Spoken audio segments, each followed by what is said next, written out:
Hindi ka na ba titigil sa madalas mong pag-uwi ng gabi, ha? Aba, anong oras na? Kakahanap mo ng mga kalakal kung saan ka nakakarating. Pasensya na po, Tay. Nalibang po kasi ako eh. Hindi ko na po namalayan ng oras. Palagi mo nalagyang katwiran. Alam naman po ninyo na ito lang po talaga ang napili kong hanap buhay. Magmula po ng tumambak ang mga basura sa lugar natin. Ako lang po ang may malasakit sa kagubatan. Kaya talagang kung saan po may basura nandun po ako. Lalo pa po ang titigas na po ng mga ulo ng tao dito. Imbis po gumawa ng mga balon para pagtapunan ng basura, sa mismong gubat po sila nagtatambak ng mga dumi nila. Wala akong pakialam kung saan sila magtapo ng basura. Ang iniisip ko ikaw, dahil palagi kang gumagala hanggang gabi. Hindi ka ba natatakot na marami nang napapabalitang namamatay sa gubat? Natatagpo ang wakwak-an tiyan at wala nang lamang loob.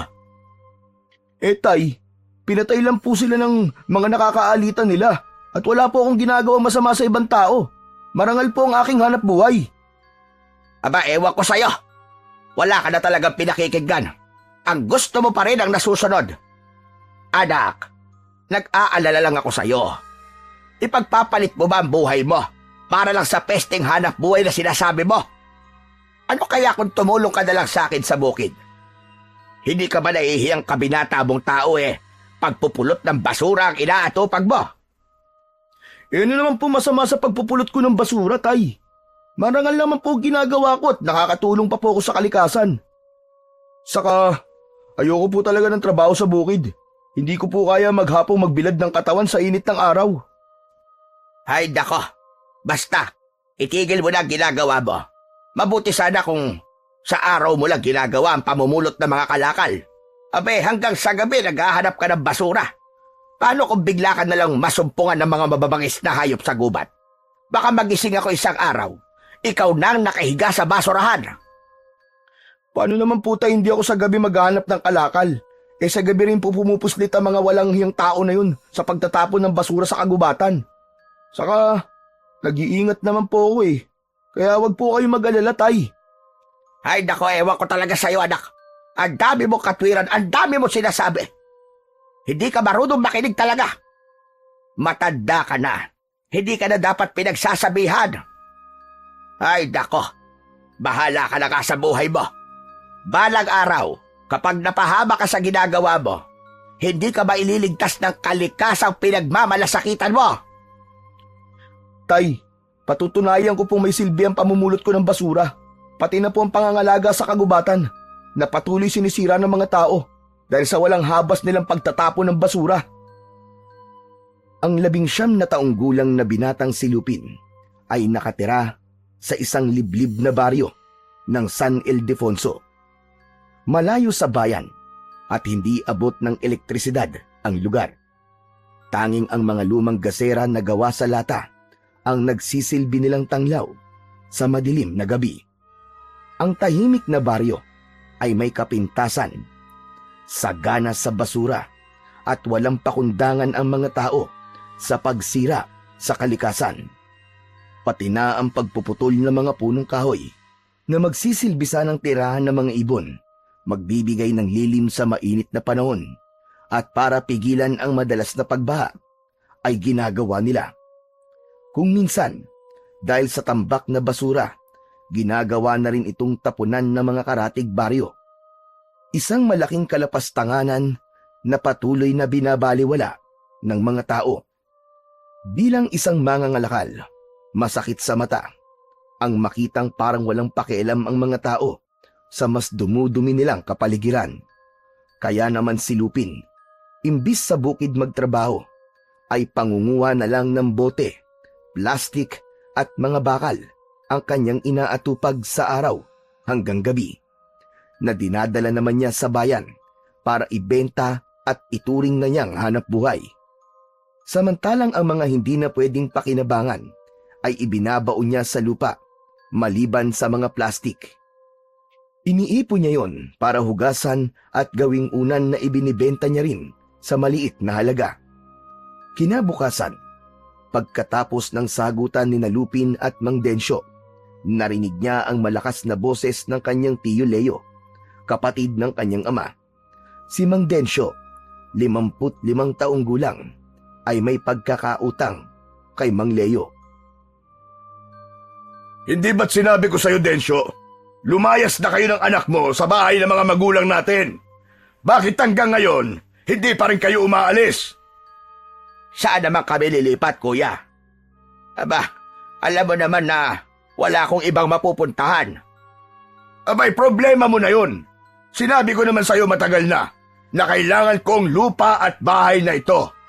Hindi ko naman kasalanan nang mamatay ang asawa mo ay isinangla mo ang lupang ito sa akin. Aba, hindi mo na natubos. Natural. Kukunin ko sa'yo. Baka naman, Kuya Leo, pwede bigyan mo pa ako ng ilang araw na palugit. Hahanap lang kami ng malilipatan ng anak ko. Saka, bakit ba gustong-gusto mo na makuha ang bahay ng mga magulang natin? Wala ka namang asawa, mga anak na nakatira dito. May bahay ka rin namang sarili. Wala rin namang makikinabang sa bahay na ito. Hindi ba pwedeng kahit konting panahon pa pagbigyan mo na ako?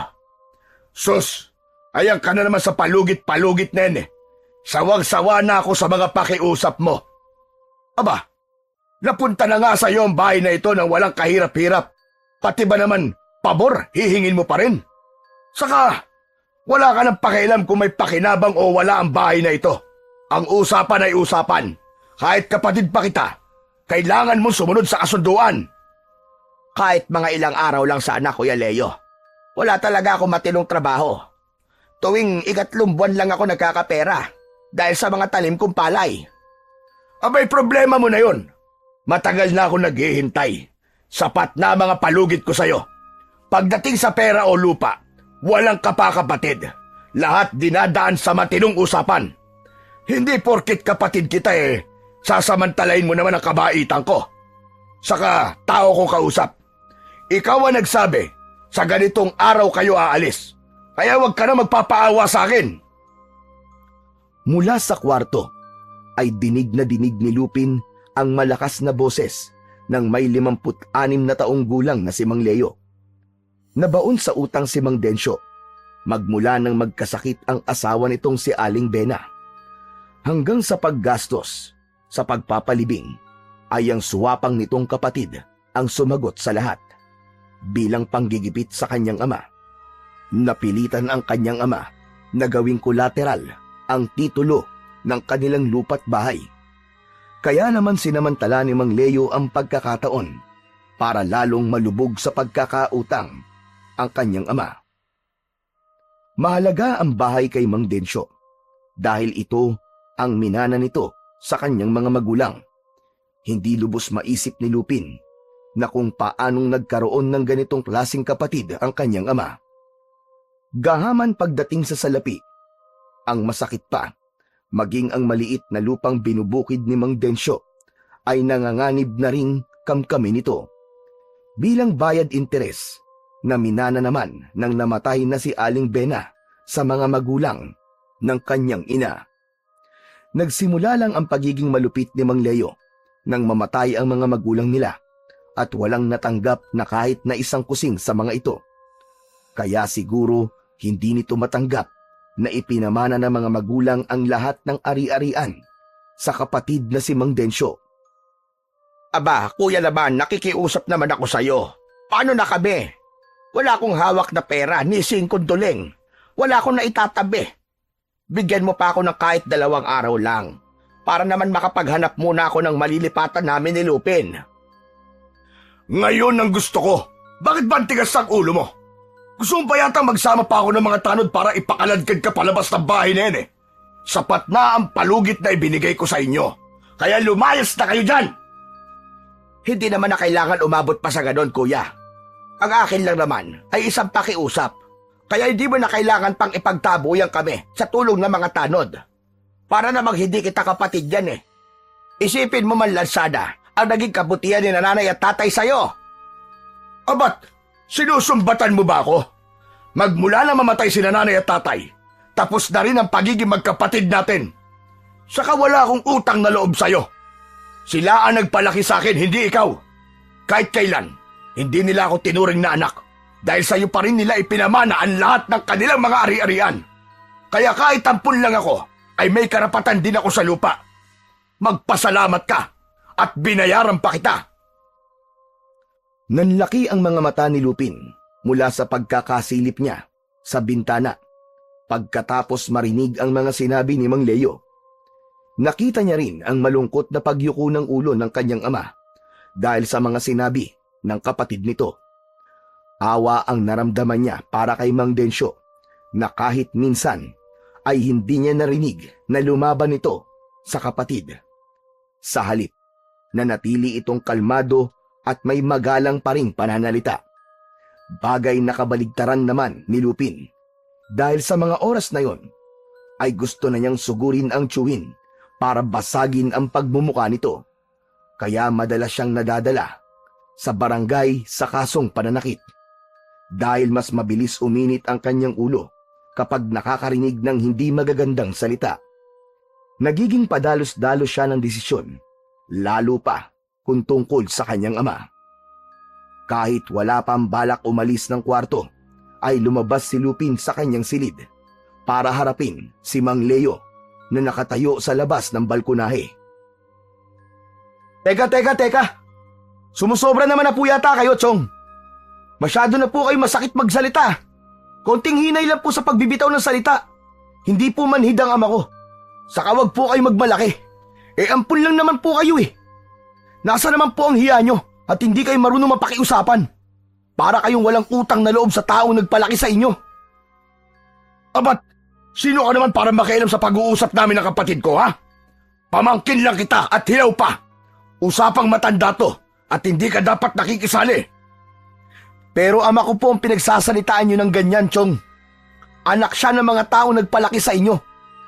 Doon man lang magpakita man lang kayo ng utang na loob sa mga magulang ng aking ama. Konting palugit lang po ang hinihingi niya. Samantalang kayo taong kayong inalagaan ni na lolo at lola. Bakit ba ang tigas ng loob nyo?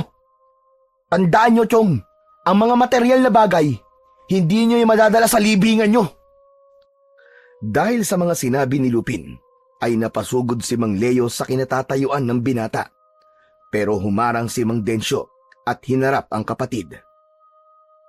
Wag na wag mong masasaktan ang anak ko. Dahil baka makalimutan kong kuya kita. Aalis kami bukas ng umaga. Kaya maghintay ka para mailigpit ko ang mga gamit ko. Huwag ka lang mag-e-eskandalo rito na parang babae. Kung ganun, sige. Aasahan ko yan. Huwag kayong magtitira kahit nakatiting na mga gamit. Dahil ipinapangako ko, susunugin ko yan. At ikaw naman, Lupin, may araw ka rin bastos ka. Magsama kayo ng tatay mo.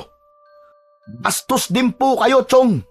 Matanda na kayo pero wala kayong pinagkatandaan. Usmak pa rin ang ugali nyo at wala kayong kwentang tao. Lupin, ano ba? Tama na. Tigilan mo na. Huwag ka na makialam. Tiyuhin mo pa rin siya. Kaya dapat ay irespeto mo siya. Huwag mong tutularan ang ugali niya dahil hindi natin siya katulad. Mag-ama nga kayo. Pagsabihan mo yung anak mo, Densyo. Dahil kahit anak mo pa siya, hindi ako magdadalawang isip na basagin ang pagmumukha niya sa suntok ko. Anak ng putya, nasira ang araw ko dahil sa mga pesteng katulad nyo. Pwede ba, kuya? Umalis ka na. Tama na. Nakuha mo na ang gusto mo. Ano pang ikinagagalit mo? Natigilan si Mang Leo sa biglang pagsigaw ni Mang Densyo. Bakas sa mukha nito ang gulat, kaya naman tahimik itong tumalikod para umalis. Sa kauna-unahang pagkakataon ay narinig ni Lupin ang malakas na boses ni Mang Densyo laban sa kapatid nito. Parang masaya pa ang kanyang naramdaman dahil sa wakas, lumaban na rin ang kanyang ama. Habang tinatanaw nila ang papalayong si Mang Leo, ay nauna namang pumasok si Mang Densyo sa kwarto nito. Walang imik na isinara ang pinto ng silid na gawa sa kawayang sawali. Humakbang siyang pasunod sa ama para sana ay kausapin. Kaya lang, kalahating dipa ang layo sa pinto ay narinig na niya ang mahihinang paghikbi ng kanyang ama. Parang dinudurog ang puso sa naririnig na boses nito. Yun lang din ang unang beses na narinig niyang umiyak si Mang Densyo. Ramdam na ramdam niya ang sakit at paghihirap ng kalooban nito. Dala rin ng awa para sa ama, ay naikuyong na lang niya ang sariling kamao. Parang gusto niyang isuntok sa dingding para mawala ang galit niya. Pero ito ang katotohanan sa buhay ng magkapatid na nag-aagawan sa lupaing iniwan ng kanilang magulang. Iniisip niya na sana ay malampasan nila ang pagsubok ng kanilang buhay dahil malapit na rin siyang bumigay. Pagkatapos ng mga nangyari, ay hindi niya na inistorbo si Mang Densyo. Sa halip ay ipinagluto na lang niya ito ng paboritong ulam na adobong sitaw bago siya umalis para magtrabaho. Habang naglalakad ay walang tigil ang pagpatak ng luha sa kanyang mga mata. Iniisip niya ang masakit na pinagdadaanan ng ama. Lalo pa at parang nakikinita niya na pigil ang boses ng ama sa pag-iyak para lang itago sa kanya. Inabala na lang ni Lupin ang sarili sa pamumulot ng basura hanggang makarating siya sa gitna ng kagubatan. Habang abala sa pamumulot ng mga bote, lata at plastik sa tambak na basura. Isang bagay ang nakita niyang lumiliwanag sa ilalim, kaya't dala ng kuryosidad. Hinawakan niya ito at iniangat sa kasinipat-sipat sa araw. Teka! Ano to? Aba! Pagong ito ah! Isang patay na pagong na may nagliliwanag na katawan? Imposible! Wala namang ganitong pagong eh. Saka, Diyos ko po, natanggal ang katawan sa bahay niya. Sino kayang walang puso ang pumatay sa pagong na to? Kawawa naman. Hindi man lang pinatawad. Ganito na ba talaga kasama mga tao ngayon? Ang mabuti pa kaya eh. Bigyan na lang kita ng maayos na libing at kahit papano ay may nagmalasakit sa'yo.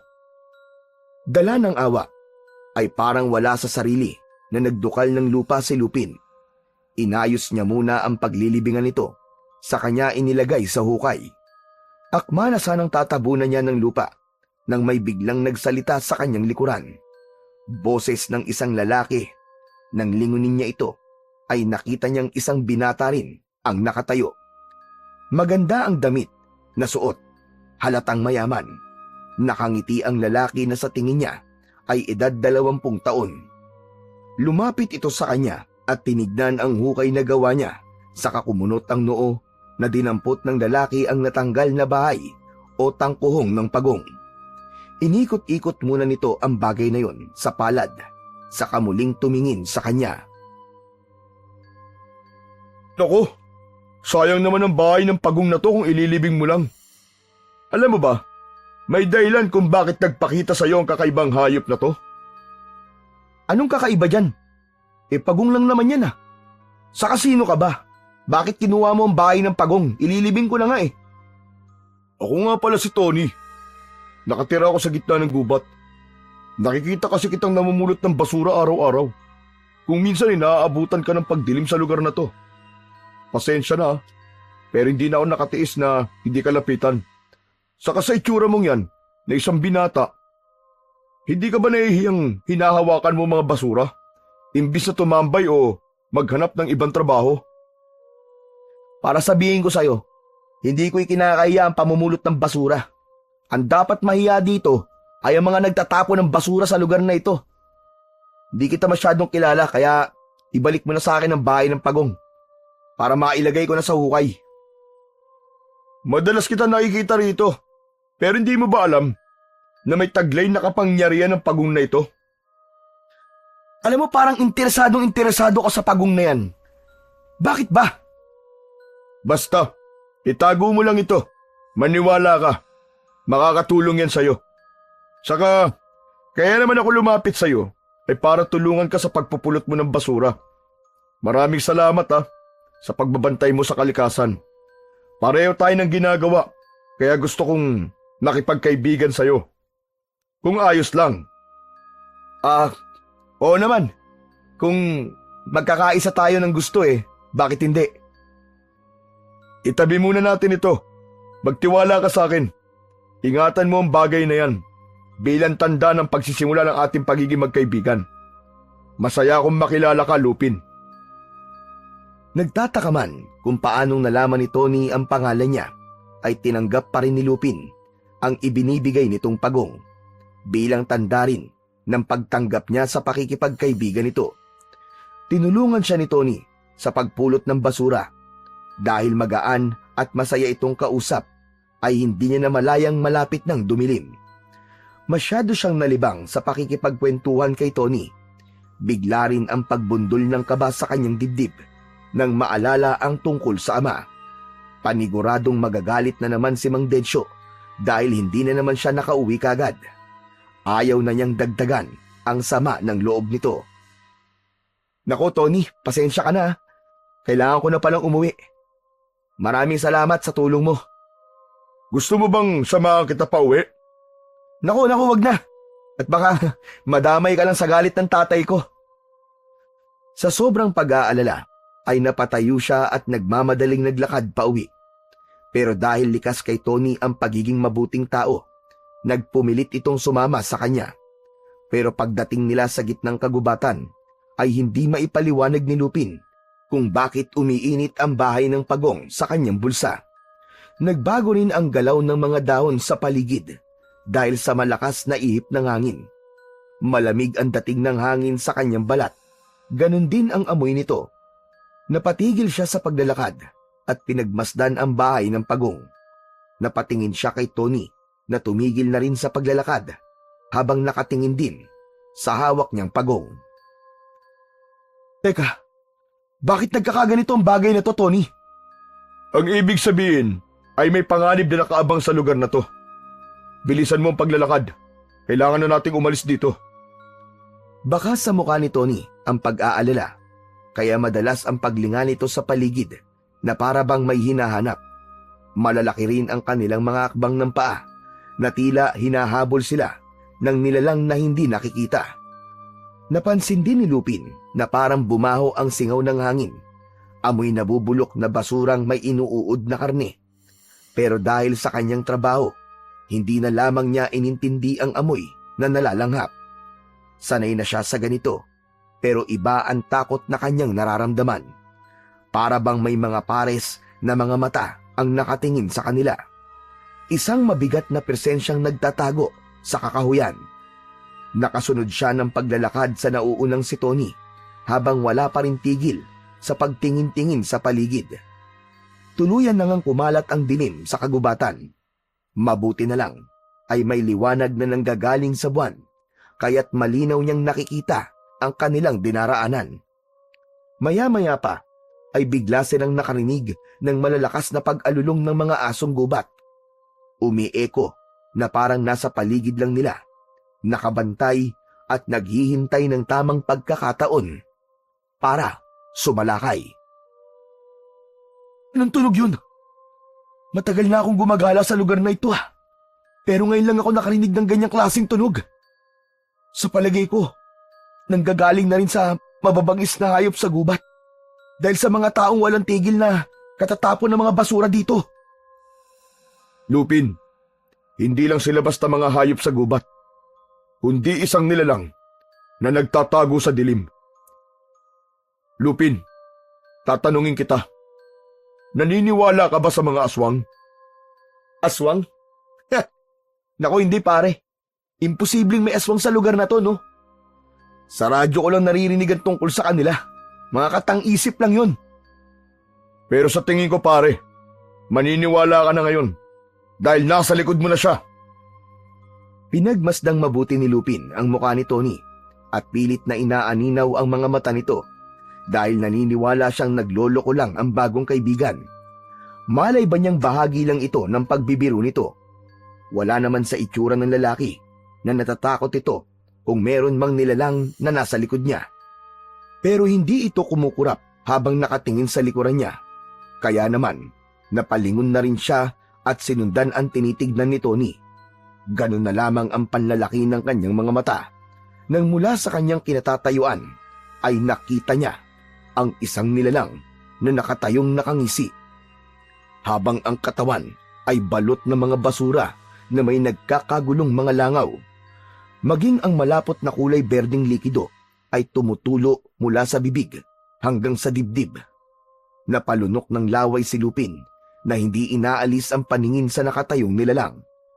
Pati ang halimaw ay patuloy ding nakikiramdam sa mga galaw ni Lupin. Samantalang ang bahay naman ng pagong ay mas tumindi ang init na para siyang mapapaso. Napaatras sa pagakbang si Lupin, palapit kay Tony. Anak ng putya, tol! Anong klaseng nilalang yan? Parang hayop na may matutuloy sa tenga. Mahahaba ang mga kuko na may malasang ang dila. Saka Diyos ko po, ang kanyang mga mata parang nagbabagang apoy sa sobrang pula. Tony, ano ka ba? Magsalita ka, bakit hindi mo sinasagot ang tanong ko? Kailangan mong hinaan ang boses mo dahil hindi sila nakakakita. Sinusundan lang nila ang amoy at galaw mo. Kung mapapansin mo, malaki ang butas ng kanilang ilong. At ginagamit din niya ang dila sa pagtikim naman sa hangin para lasapin ang amoy na nanggagaling sa katawan ng tao. Pambihirang, hindi ko alam na may ganyang nilalang sa gubat na to. Ano nang gagawin natin? Konting galaw lang, malalaman niyang nandito pa rin tayo. Kaya wag ka munang gagalaw. Wag ka rin munang magsasalita. Halos mabingi si Lupin sa sariling lakas ng kabog ng kanyang dibdib. Ang kanyang mga mata ay naluluwang nakatitig sa galaw ng nilalang na nagsisimulang humakbang papalapit sa kanilang kinaroroonan. Nakabaluktot ito na parang asong siging singhot sa hangin na sinusundan ang kanilang amoy. Pati paglunok sa laway ay hindi magawa ni Lupin habang naninigas ang kanyang tuhod. Napigil ang kanyang paghinga. Sa isip niya ay para siyang nakaharap sa isang nilalang na may nakakasukang itsura. Saktong may kumaluskos sa kanilang tabi. Isang baboy ramo na panay ang likha ng tunog habang walang tigil sa pagdukal sa lupa na malapit pa naman din sa isang tambak na basura. Lalong nanlaki ang mga mata ni Lupin nang mula sa gitna ng mga basura ay lumitaw ang isa pang nilalang na kapareho ng nakatayo sa kanilang harapan. Dala ng matinding takot ay hindi na natagalan pa ni Lupin ang hindi mapasigaw at napatakbo papalayo sa mga halimaw. Para siyang karag na turumpo kung saan-saan bumabangga at nadadapa. Para sa kanya, isa yung malaking kahihiyan na hindi dapat makita ng mga tao. Pero iba ito. Iba kapag aswang na ang kaharap niya. Aswang! Aswang! Tulong! Tulungan niyo ako! Sandali, Lupin! Hintayin mo ako! Bakit ka ba sumisigaw? Hindi naman nila tayo mapapansin kung hindi ka magsasalita o lilikha ng ingay! Sa gitna ng pagtakbo ay gusto sanang batukan ni Lupin si Tony. Paano itong nagiging kalmado sa kabila ng katotohanan ng halos isang dangkal na lang ang lapit ng mga halimaw sa kanilang tabi. Lalo pa at may bagong litaw na isa na namang nilalang na lumabas sa basurahan. Ipinagpatuloy ni Lupin ang mabilis na pagtakbo na kahit hindi na sigurado sa direksyong tinatahak ay nagpatuloy pa rin siya sa pagakbang kasama si Tony. Paglingon niya sa likuran ay muli siyang napasigaw nang makitang mabilis din silang hinahabol ng mga nilalang. Parang nakakakita ito na kahit saan sila magpunta ay nakakasunod ito. Diyos ko po! Hindi sila tumitigil! Hinahabol pa rin nila tayo, Tony! Lintik na kamalasa naman to! Bakit ba kailangan mangyari sa akin to? Sabi ko sa iyo huwag kang lumikha ng ingay. Hindi talaga nila tayo tatantanan at lahat ng mga kauri nila kapag nabulabog natin dahil sa ingay ng boses mo. Hindi ka kasi naniniwala. Kaya ito, nalalagay tayo ngayon sa panganib.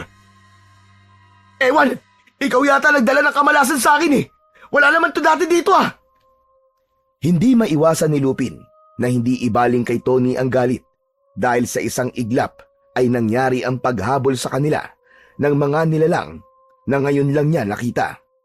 Pati ang baboy ramo ay nakikipag-unahan din sa kanila ng pagtakbo. Pero napatigil sila sa paghakbang nang may lumundag na nilalang sa unahan ng kanilang dinadaanan. Pasadsad ang paa na humarang ang halimaw sa kanilang harapan. Nagsipagbagsakan pa sa lupa ang mga uod na nanggagaling sa katawan ng halimaw. Idagdag pa ang nakasunod na mga langaw sa nilalang na lalong nagpatindi sa mabaho nitong amoy.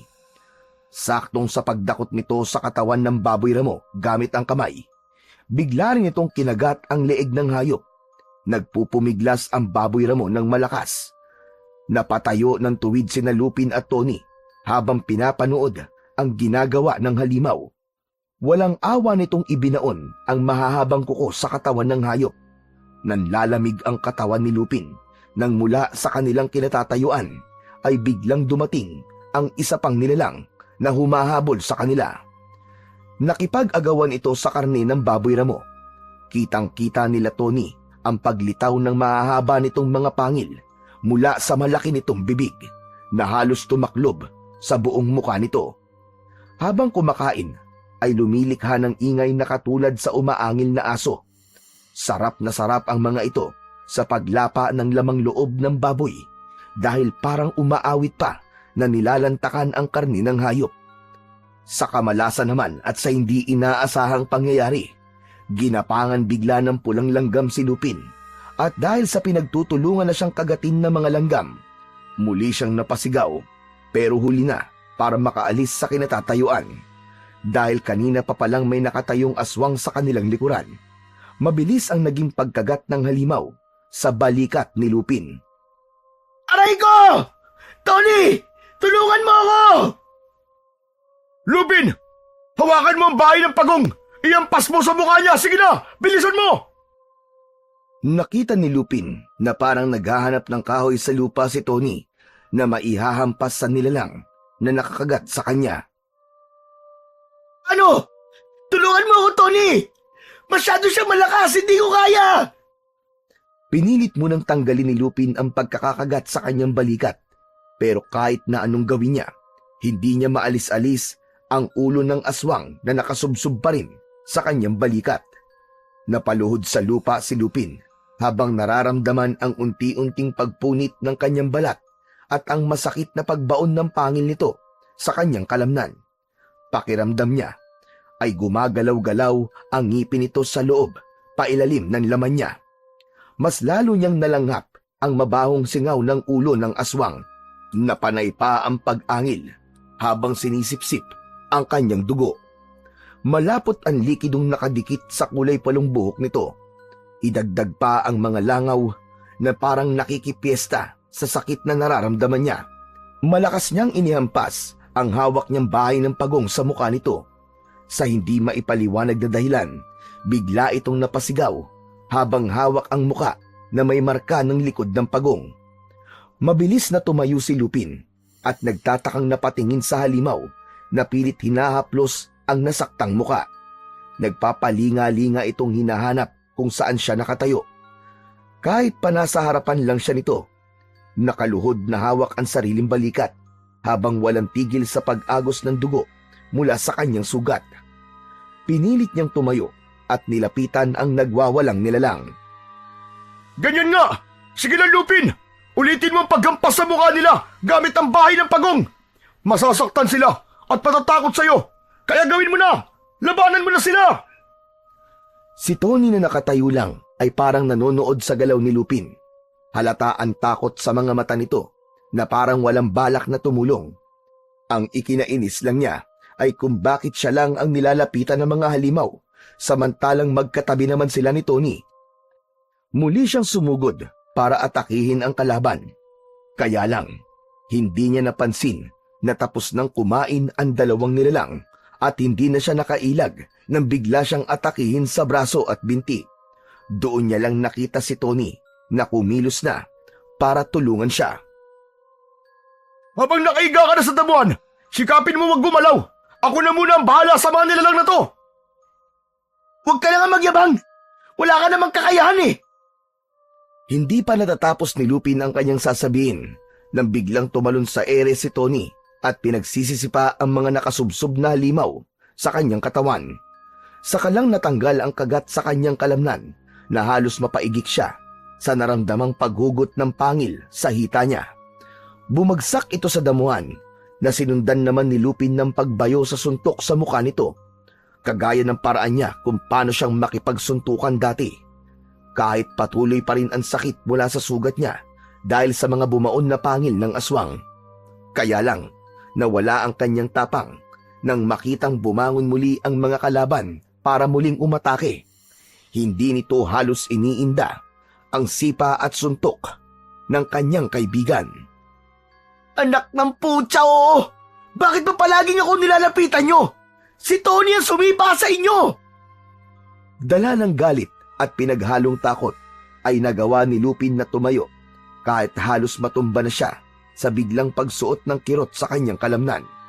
Habang si Tony naman ay patuloy lang sa pakikipaglaban sa mga nilalang na umaatake rin dito. Saktong paglapit sa kanya ng halimaw ay sinalubong naman niya ito ng paghampas sa muka gamit ang bahay ng pagong. Umalingaw-ngaw ang malakas nitong sigaw at nararamdaman niyang nasasaktan ang mga nilalang dahil sa mga atungal nito at pag-iyak. Nakita niya rin na sa bawat pagsuntok niya ay may lumalabas na kulay berdeng liwanag na nagdudulot din ng pagkasilaw sa mga halimaw, na kahit walang nakikita ay apektado pa rin sila sa epekto ng liwanag. Maya-maya pa, nakita niya rin na napabagsak na ni Tony ang kanyang mga kalaban. Mabilis itong lumapit sa kanya at hinawakan ang braso niya para alalayan siya. Tara na, kailangan na natin makaalis sa lugar na to. Sa tingin ko, hindi lang sila ganyang karaming naniniraan sa lugar na ito. Sobrang sakit na mga sugat ko. Lintik talaga kapag siniswerte nga naman, oh. Ngayon pa itong mangyayari sa akin. Ano na lang ang ipapaliwanag ko sa ama ko? Siguradong masisermo na naman ako ni tatay nito. Huwag muna yan ang isipin mo. Ang kailangan, makalayo na tayo sa lugar na to. Tandaan mo, nakatira sila sa ilalim ng tambak na basura at depende sa dami ng basura ang bilang ng mga nilalang na nagtatago roon. Ito ang dahilan kung bakit kita nilapitan. Wala kang kaalam-alam na may naninirahan sa gubat na ito. Ito na nga ba ang sinasabi ko eh. Kasalanan to ng mga tao eh. Sa dinabi-dabi na mapagtatapunan ng basura ay sa gubat pa. Saka, matagal ko na itong ginagawa. Pero ngayon lang to nangyari. Dahil nabubusog na sila sa karne ng mga tao na bibiktima nila at nauhuling nagtatapon ng basura. Kung ganun, totoong ang mga namamatay dito ay kagagawan nila. Alam mo na pala na delikado. Bakit nagpupunta ka pa rin dito? Kayang bang ipagpalit ang buhay mo sa ganito? Paano ang iyong ama? Paano kung mapahama ka? Teka. Sandali. Bakit parang ang dami mong alam tungkol sa akin? Pati pangalan ko alam mo rin. Nahihiwagaan na ako sa iyo, ha? Sinong hindi makakakilala sa isang binatang mahilig sa gulo, pero may malasakit sa kalikasan? Siguro naman ay naniniwala ka ng totoo, mga aswang. Sino bang hindi maniniwala? Punyemas! Ay halos tagtarin na nila ng kagat ang buong katawan ko. Sobrang sakit na. Parang may mga insektong gumagalaw sa loob ng kagat. Dahil sa nangyari, mas lalo ko pang pagbubutihan ang pagtatanggal ng basura sa lugar na to. Idagdag mo pa ang nakuha kong kakaiba na bahay ng pagong at kung bakit ganun na lang ang epekto nun sa akin at sa mga katawan ng aswang. Nakakailang hakbang pa lang sila Tony at Lupin nang biglang sumulpot sa kanilang harapan ang 8 nilalang na katulad ng halimaw kanina. Mas marami, mas mabagsik ang mga itsura. Nakabaluktot at nangangapa sa daan papunta sa amoy ng sariwang dugo na umaagos sa balikat niya. Maingat nilang inihakbang ang kanilang mga paa. Paatras na ang mga mata ay nakatingin sa mga nagkakagulong aswang. Diyos ko po! Hindi pa ba nila tayo titigilan? Nagsalita ka na naman! Takbo na! Halos magpaekis-ekis sa pagtakbo sa daan sila Tony at Lupin, kahit paika-ika ang kanyang hakbang. Bawat tapak niya sa lupa ay may salubong na sakit sa mga sugat niya, kaya halos napapangiwi ang kanyang muka nang dahil sa kirot.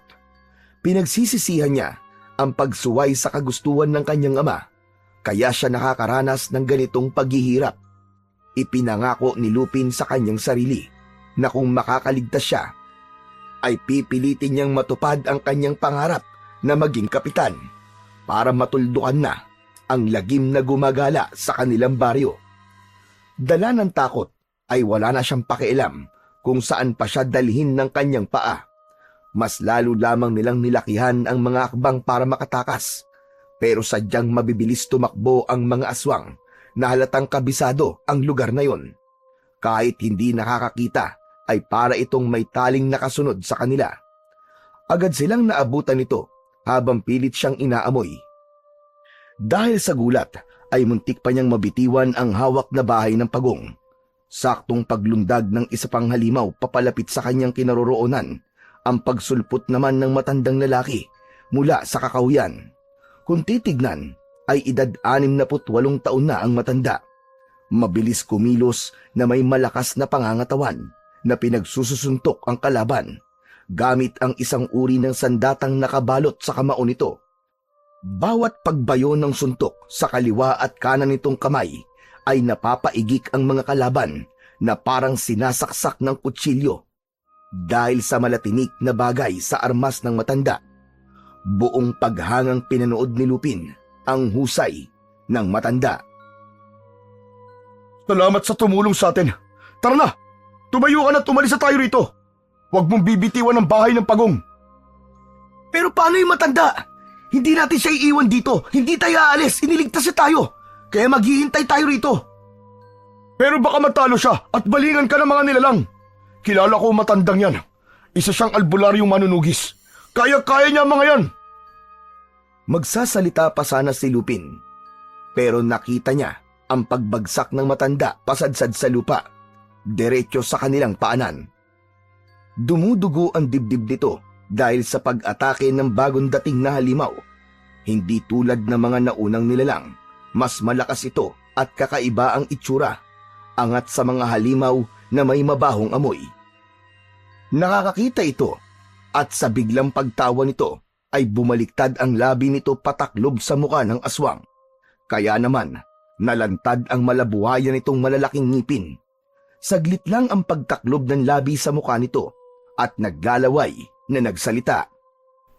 Kahit kailan talaga, masyadong mayayabang ang mga tao. Kung sa bagay, gusto ko naman ang lasa ng inyong karne. Lalo na kung amoy basura ang mga ito. Ano? Nakakapagsalita ka? Kung ganun, isa kang tao na nagsasaaswang para mambiktima ng mga taong walang kalaban-laban. Malakas na umalingaw-ngaw ang malahalimaw nitong boses na masyadong masakit sa tenga ni Lupin. Ang matandang nakahiga sa kanilang paanan ay nawalan na ng malay. Saka lang din nakita ni Lupin ang bagay na suot na sandata ng matanda. Dadamputin niya sana ang bagay na yon, pero biglang nagsalita ang aswang. Sa pagkakataong yon, ay nasa likod na nito ang mga alagad na humahabol sa kanila. Habang humahakbang papalapit na sumusunod sa amoy ni Lupin, Tony at matandang duguan. Ganito rin ang eksena na matandang nilapa ko. Habang ang isa ay inilagay ko sa dapat niyang kalagyan. Pinagtitiisan ko lang ang lasa ng karne dahil sa gabay siya sa pagpaparami ko ng alagad. Naghugas kamay pa para pagtakpan ng pagpatay sa mga magulang ko. Malas nila, binuhay pa nila ako. Kaya ayon, yakap-yakap ang sementeryo. Ngayon naman ay isusunod ko kayo sa bilang ng kakainin ko. Pero bago yun, ipapakita ko muna sa inyo kung paano kong pagluray-lurayin ang mga katawan nyo bago ko lalantakan ang mga laman loob nyo.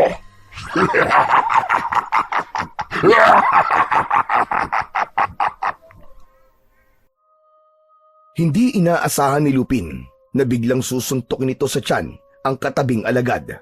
Ito ang aswang na lumapa sa katawan ng baboy ramo kanina. Saka inihiga sa damuhan na parang papel. Biglang bumuka ang bibig nito na ang labi ay muling tumaklob sa mukha nito. Nanlalaki ang kanyang mga mata habang nakatingin sa matalas nitong mga ngipin na mabilis na ikinagat sa leeg ng aswang. Nagkikikisay ang katawan na nagpupumiglas pero para lang kobra ang pagkakadikit ng bibig nito sa balat ng kanyang kampon. Pasubsob na sinipsip nito ang dugo ng aswang. Umatras ang mga kampon ng halimaw dahil nabigla rin sa ginawa ng kanilang pinuno. Mula sa kinatatayuan ni Lupin at Tony ay ipinakita ng pinuno kung paanong winakwak nito ang tiyan ng tauhan niya. Gamit ang mahahabang mga kuko, kitang-kita nila kung paanong inilabas ang mga lamang loob na parang pansit. Iniayos pa nito ang pagkakabulbol, saka patingalang isinubo ang bituka. Kusang bumaliktad ang sikmura ni Lupin nang makita ang pagkain nito. Gumapang ang kilabot sa kanyang buong katawan habang hindi mawala sa kanyang isip ang tunog ng pagnguya nito.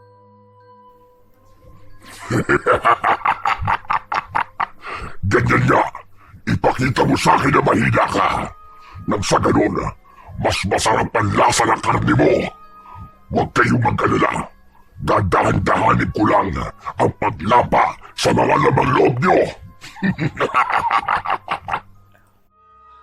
Kung sino ka man demonyo ka, hindi ka magtatagumpay. Isa ka lang halimaw na walang puwang manatili sa mundong ito. Ang dapat sa'yo ay sunugin ang buhay.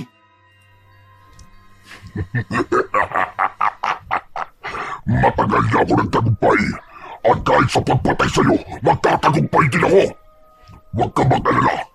Isasama kita sa lugar ko. Lupin, huwag ka matakot sa kanya. Hindi siya magtatagumpay. Huwag ka maniniwala sa nilalang na yan. Siyang dapat na matakot sa'yo. Dahil bilang na mga araw nila sa taong nakatakdang pumatay sa kanila. Kailanman ay hindi pa nagtagumpay ang kasamaan laban sa kabutihan. Habang nagsasalita si Tony, ay halos manlaki ang mga mata ni Lupin nang biglang tumakbo sa kanilang kinaroroonan ang mga nilalang para umatake. Dala ng pagkabigla, ay walang nagawa si Lupin kundi ang itaklob na lang ang kanyang braso sa kanyang muka at hinintay ang paglapit ng mga nilalang sa kanya. Isang pagkapahiya sa kanyang sarili na nagpakita siya ng takot sa harap ng mga aswang, pero bigla siyang nakarinig ng malalakas na sigaw ng nasasaktan. Nang tanggalin niya ang kanyang mga braso sa kanyang muka, nakita niya ang malakidlat na pagkilos ni Tony na isa-isang bumabagsak sa damuhan ang mga kalaban, lalo na ang pinuno na sa takot ay kumaripas ng takbo papunta sa kakahuyan. Kasunod ng mga alagad nitong umaangil pa habang papalayo. Nakaawang ang kanyang bibig na nakatingin lang kay Tony. Hindi siya makapaniwala sa ginawa ng kanyang kaibigan. Teka, paano nangyaring natakot sila sa'yo? Sino ka bang talaga? Sa palagay ko, ay hindi na yun ang mahalaga. Kailangan niyo munang lumayo dito. Naniniwala akong babalik siya para gumanti. Ang mga aswang ay hindi marunong tumanggap ng pagkatalo. Aalalayan mo matanda kahit masakit ang mga sugat mo. Teka lang, tulungan mo naman akong alalayan siya oh. Pasensya na, pero hindi ko yun magagawa. Ikaw na lang ang umalalay sa kanya. Iiwi mo muna siya sa inyong bahay para magamot. Masyadong malalim ang mga sugat niya sa katawan. Lupin, malaki ang maitutulong niya sa'yo. Kaya tara na, ako na lang ang magbabantay sa paligid.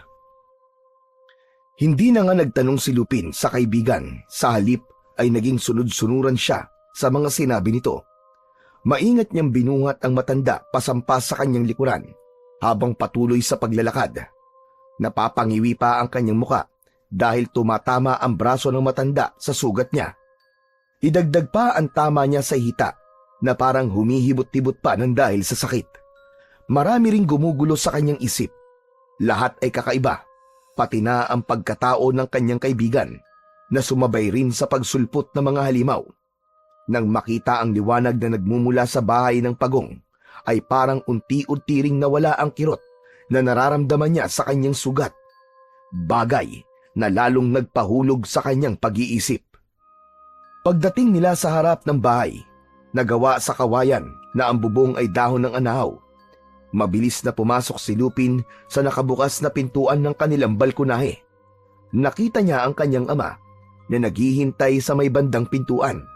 Nakasandal na nakahalukip-kip ang mga kamay na halatang matagal na itong nakatayo roon. Pero nagulat ito nang makita ang matandang nakasakay sa likod niya. Habang ang dugo ay umaagos sa braso nito, ganun din ang dugo sa balikat ni Lupin. Abay, Diyos ko po, Lupin! Sino taong yan? Pumasok na po muna tayo sa loob, tay. Masyado mabigat po ito, matanda. Kailangan po niya ng tulong nyo. Sa ako na lang po ipapaliwanag sa inyo tungkol sa mga nangyari sa kanya. Pero sugutan siya, anak. Baka mapahamak tayo, lalo na sa punong barangay natin. Paano kung mamatay yan dito? Pambihira ka naman, anak. Tayo ang pagbibintangan pumatay sa kanya. Hindi po siya mamamatay, nawalan lang po siya ng malay. Dahil hindi niya nakayanan ang lakas ng kalaban. Nakikita naman po niyong matanda na siya. Pero anak, Hindi na pinansin ni Lupin ang sinabi ni Mandencio. Mabilis siyang pumasok sa loob ng bahay, diretso sa kanyang kwarto. Mabilis niyang inilapag sa kanyang katre na gawa sa kawayan ang matanda at iniayos sa pagkakahiga. Kasunod ang kanyang ama, saka si Tony na nakatayo lang sa kanyang tabi, malapit sa dingding. Panay ang silip ng kaibigan sa bintana, na halatang hindi napapakali. Ano sa palagay mo, Tony? Hindi na kaya nila tayo masusundan dito? Oo. Pagkatapos ko masugatan ng kanilang pinuno, babalik lang sila sa tambak ng basura. Ang halimaw kanina, hindi ko alam kung sino siya. Sa palagay ko, matagal na siya namumuhay bilang tao sa lugar na ito. anak, sino kausap mo? Ano ba nangyayari sa'yo? Tay, pwede ba tigilan niyo po muna ako sa kakatanong niyo? Kasama ko po ang kaibigan ko. Siya ang kausap ko. Unahin na po muna natin ang matandang to. Tulungan niyo po siya. Ang tanong ko muna sagutin mo. Para ka kasing kupal ko mag-utos. Hindi ko siya kilala. Bakit ko siya tutulungan? Tay, nakikiusap po ko sa inyo. Saka na lamang po tayo magtanungan. Ang mahalaga, mailigtas natin ang taong nagligtas din sa buhay ko. Kahit hindi natin siya kilala, kung kailangan niya ng tulong, tutulong po tayo. Kinikilabutan ako sa mga ikinikilos mo. Saan ka ba nanggaling? Saka, bakit ang dami mo sugat, anak? Tay! Awat ni Lupin sa muling pagtatanong ng kanyang ama. Bakas sa mukha ni Mang Dencio ang pag-aalala habang nagpapalipat-lipat ng tingin sa kanyang muka at sa mukha ng matanda na wala pa ring malay sa tabi niya. Sandaling umalis ang kanyang ama. Pagbalik ay may dala na itong palangganang may tubig. Ito na mismo ang naglinis sa mga sugat ng matanda. Pagkatapos itong mabendahan ang dibdib ng matanda, ay ang mga sugat naman niya ang ginamot ni Mang Dencio. Gamit ang langis na binili pa nito sa bayan na may kasamang dinikdik na dahon ng Maria. Isang pangkaraniwang gamot na makatutulong pa rin sa pagtanggal ng kirot sa sugat. Nang matapos ang ama sa ginagawa nito, ay saka sila muling nag-usap tungkol sa matanda. Habang si Tony naman ay tahimik na nakikinig sa kanilang usapan. Nakaupo ito sa tabi ng matandang may suot pa rin ng 2 sandata sa kamao. Ano ba binabalak mo dyan sa matanda? Saka ano ba ang totoong nangyari sa inyo? Grabe, Tay. Hindi ko po alam kung saan ako magsisimula, pero Tay, sana maniwala kayo. Sinalakay po kami ng aswang kanina. Mabuti na lang po, nakilala ko po si Tony at ang matandang to. Iniligtas nila ako sa mga aswang na halimaw na nakatira sa basurahan. Ano? Lupin, pwede ba umayos ka nga? Hindi ko maintindihan ang mga pinagsasabi mo. Kanina ko pa napapansing ibang ikinikilos mo. Anak, pinag-aalala mo ko.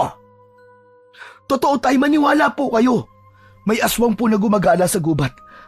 Pasensya na po kung gabi na ako nakauwi, pero ito po talaga nangyari sa akin. Isang halimaw na may malalaking ngipin na ang labi ay tumataklob pa sa mukha nito. Napansin ko rin po na wala po siyang tigil sa pagtawa. Pero nung sinuntok ko po sila habang nasa kamay ko ang bahay ng pagong, bigla po silang sumigaw na parang nasasaktan. Diyos ko po, anak Lupin. Nabagsak yata ang ulo mo. Ang lahat ng mga sinasabi mo, pulos imposible. Bakit ayaw niyo po ba akong paniwalaan, Tay? Totoo po talaga lahat ng mga sinasabi ko sa inyo. Kaya utang ko po sa matandang ito ang buhay ko, Tay. Saka tignan niyo po ang suot niya sa kamao. Ang sandata pong ito, ang nakita kong ginamit niya laban dun sa mga aswang na umatake sa amin kanina. Bakas sa mukha ni Mang Dencio ang pagkalito sa ikinikilos ni Lupin. Lalo na nang ituro ng anak ang sandatang nakasuot pa sa kamao ng matanda. Dala ng pagtataka ay hinawakan ito ni Mang Dencio habang nagpalipat-lipat ang tingin sa mukha ng matanda at sa kanyang anak. Isa itong sandatang gawa sa asero na kung tawagin sa Tagalog ay liabe. Karamihan ginagamit lang ito sa pakikipaglaban ng suntukan, lalo na kapag usapang maduming laro.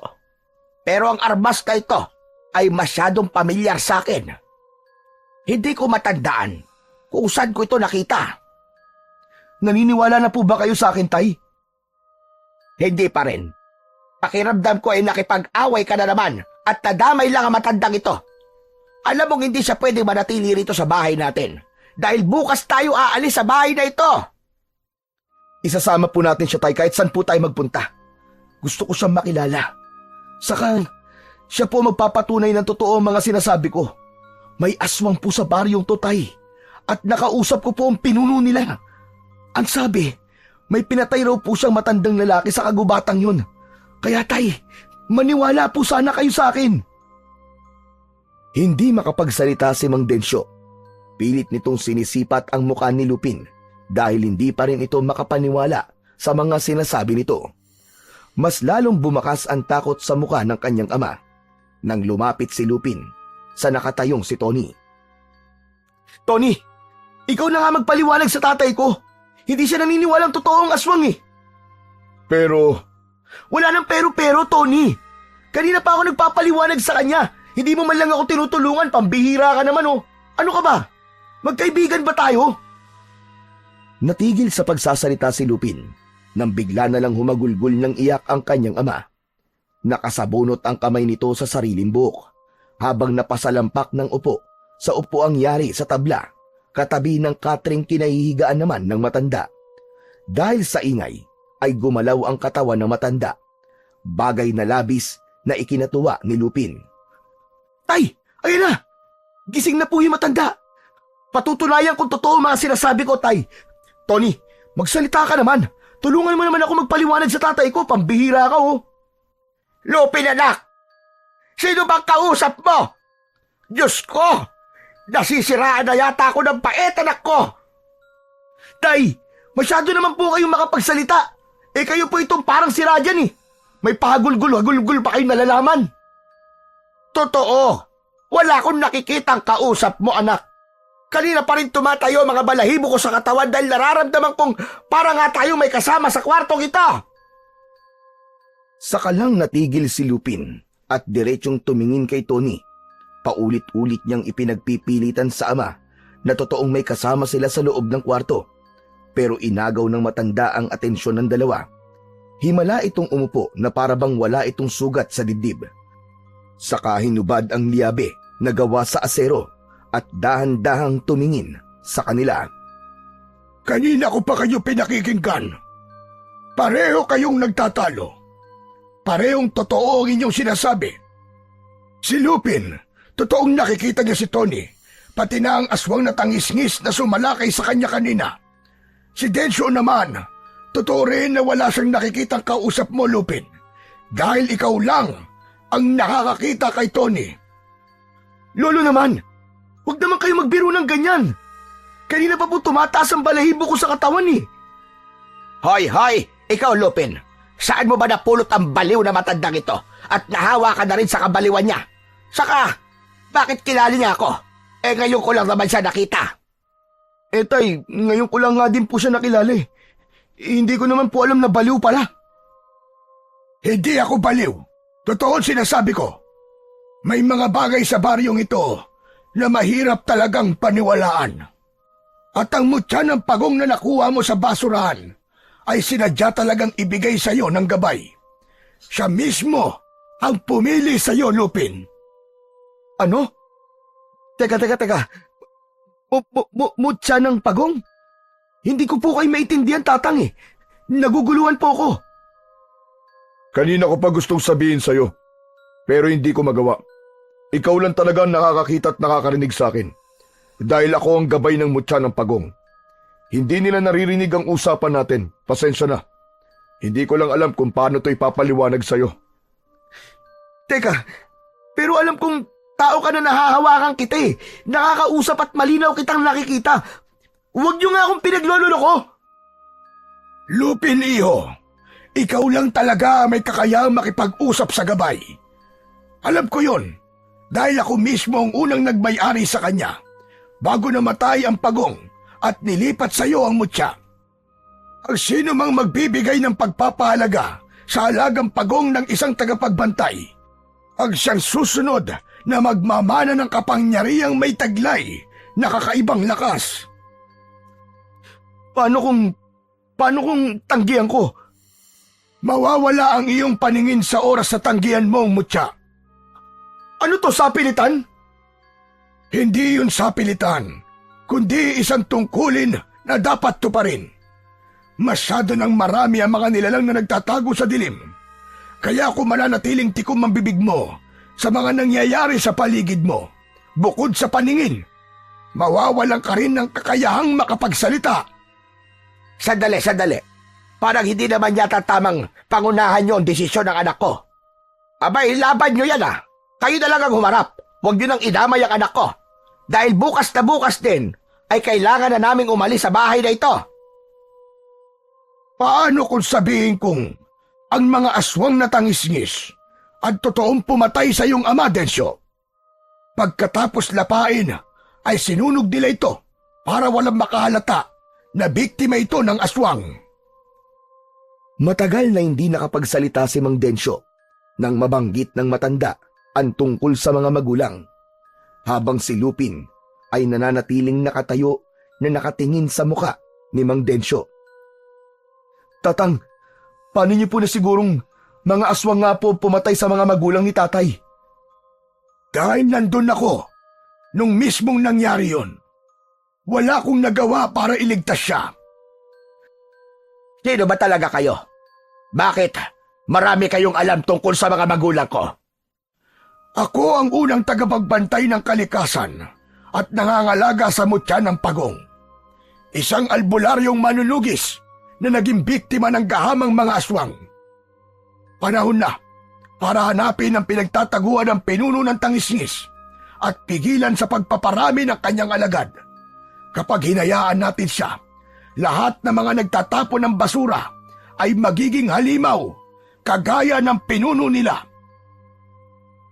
Tatang, ano pong nilalang ang aswang na tangisngis?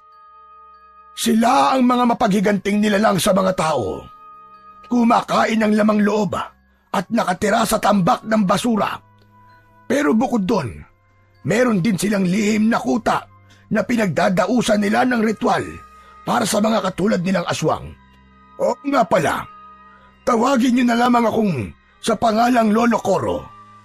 Pasensya na, pero hindi mo na matatakasan ang itinakda para sa iyo, Lupin. Paano po sila nabuo? Teka, ang ibig ko po sabihin bakit may mga ganito pong aswang?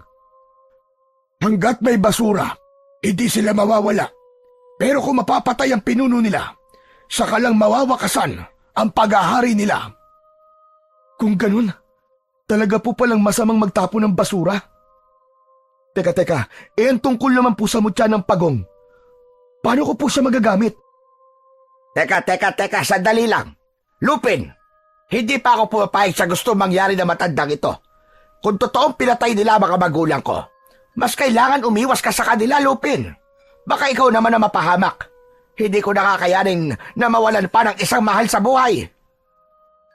Magsasalita pa sana si Mang Densyo, pero inawat na ito ni Lolo Coro at pinilit tumayo para ibigay ang suot na liabi nito.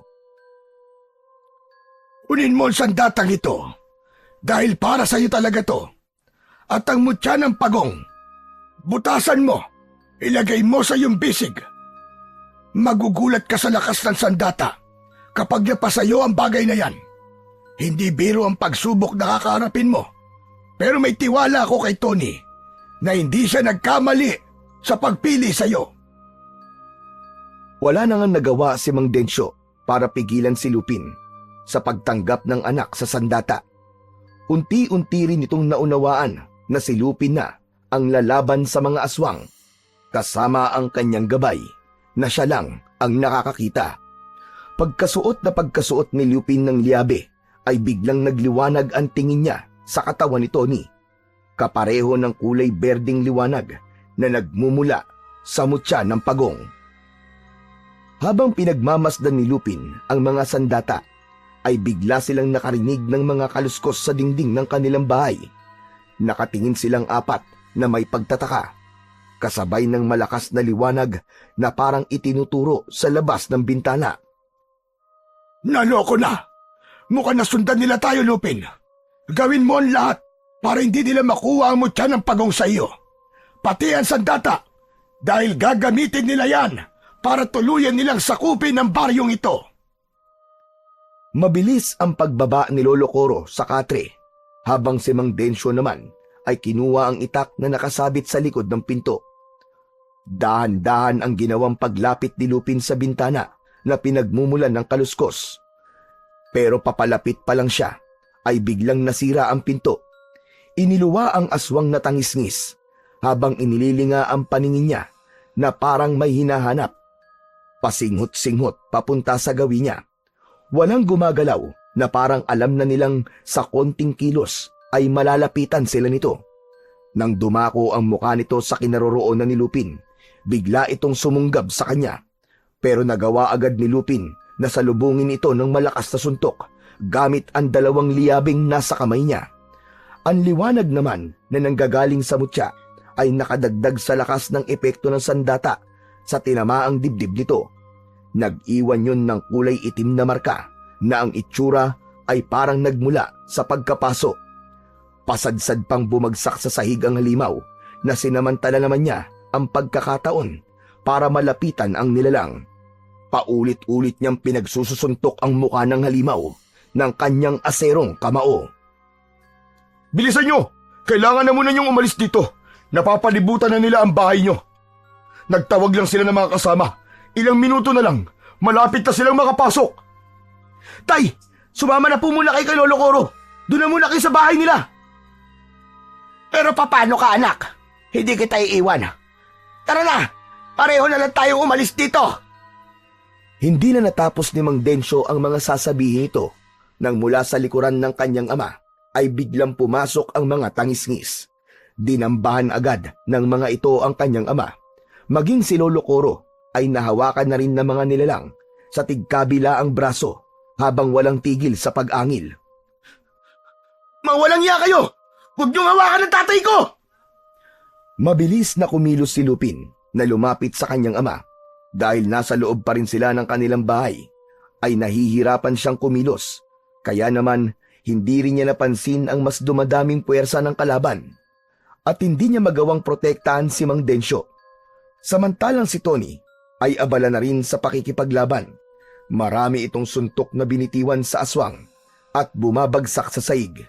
Pero nakakabangon din, kaya alam niyang siya lang at ang kamao niyang asero ang may kakayahang magpatumba sa mga kalaban, hanggang bigla na lang dumating ang pinuno ng mga nilalang. Nakangisi itong nanonood habang nakikipaglaban sila sa mga aswang. Huwag nilang subukan lumaban dahil wala naman kayong magagawa. Malakas itong napahalakhak ng tawa habang inuutusan ang mga alagad na hulihin si Lupin. Pero dahil sa malakas na kamao ni Lupin, ay hindi siya magawang lapitan dahil sa tulong din ng kanyang gabay na si Tony. Habang si Mang Densyo naman ay patuloy rin sa pakikipagpambuno sa mga aswang na magtatangkang humawak dito. Bawat bigwas ng suntok ni Lupin, isa-isa rin na bumabagsak ang mga kalaban sa saig habang nagkikikisay na parang nakukuryente. Hindi nagustuhan ng pinuno ang nakikitang kahinaan ng mga alagad nito. Kaya malakas itong napasigaw at biglang umatake kay Lupin. Pero mabilis na nailaga ng binata ang pagsugod nito. Sa halip ay sinalubong niya ito ng kanyang kamao na halos mapuno ng kulay berdeng liwanag. Tumama yon sa dibdib ng pinuno, kaya sa lakas ng dating ng suntok sa katawan nito ay pasadsad itong bumagsak sa sahig. Galit na may pagsuntok pa ito sa sahig. Lupin! Tinangay ng mga tangisngis ang iyong ama!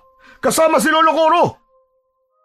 Saka lang napansin ni Lupin na wala na nga ang kanyang ama na pilit kinakaladkad sa labas ng bakuran nila. Lalapitan pa sana niya ang nakahigang pinuno pero tumakbo na siya sa kakahuyan kung saan dinala ang kanyang ama. Malalaki ang mga hakbang ng kanyang mga paa napilit hinahabol ang mga halimaw. Dahil sa liwanag na nanggagaling sa kanyang aserong kamao, malinaw niyang nakikita ang daan, pati na ang liwanag mula sa bakas ng aswang. Pero pagdating nila sa kakahuyan, ay nawala ang mga marka ng tangisngis sa lupa. Nag-aalala namang napatingin si Lupin sa kadarating lang na si Tony. Diyos ko! Saan ko nahahanapin ang aking ama? Malakas ang kutob kong gagamitin sila para makuha ang hawak mong mutya at sandata. Kailangan natin makaisip ng paraan kung paano natin sila mahahanap at maliligtas. Biglang naalala ni Lupin ang pagpapanggap ni Tony sa kanya at kung paanong biglang humantong sa ganito ang buhay niya. Magmula nang makilala niya ito, ay sunod-sunod na ang kamalasan niya. Nilapitan niya ito sa kakinwelyuhan at gigil na sinuntok. Buisit ka! Akala mo ba palalampasin ko ang ginawa mo? Kasalanan mo eh, kung bakit napahamak ang ama ko. Basta mo na lang akong piniling magtanga ng pesting mutya na yan na hindi mo man lang tinatanong kung gusto ko ba tanggapin. Hindi ito ang buhay na gusto ko, Tony. Si tatay na lang ang natitira kong pamilya. Kaya kung mawawala pa siya, baka hindi ko nakayanin. Kahit hindi ako ang pumili sa'yo, hindi mo matatakasan na nakatakda sa buhay mo. Dahil nasa dugo niyo ang pagiging manunugis. Kaya't bitiwan mo ang damit ko. Imbis na sa akin ka magalit, isipin mo muna kung paano mo mahahanap ang ama mo at si Lolo Coro. Dahil pwede sila maging tangisngis anumang oras kapag nakainom sila ng kulay itim na likido. Sa ganung paraan, magiging sunod-sunuran sila sa lahat ng iutos ng pinuno nila. Magagawa na niyang makuha ang sandata at mutya laban sa'yo. Hindi totoong sa basurahan nakatira ang mga aswang, kundi sa isang yungib. Ano? Sakalang binitiwan ni Lupin ang kwelyo ni Tony habang nag-aalalang napatingin sa paligid ng madilim na kakahuyan. Maya-maya pa ay biglang nagpakita sa kanila ang pinuno ng mga tangisngis, kasama ang mga alagad nitong nakangising humahakbang papalapit sa kanilang kinaroroonan.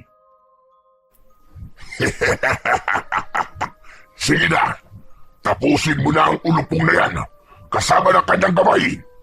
Hindi magtatagal, ay mapupunta ka rin sa akin. Hindi kita tatantaran hanggat hindi ko nakukuha ang mutya ng pagong. Sige na, suburin niyo siya!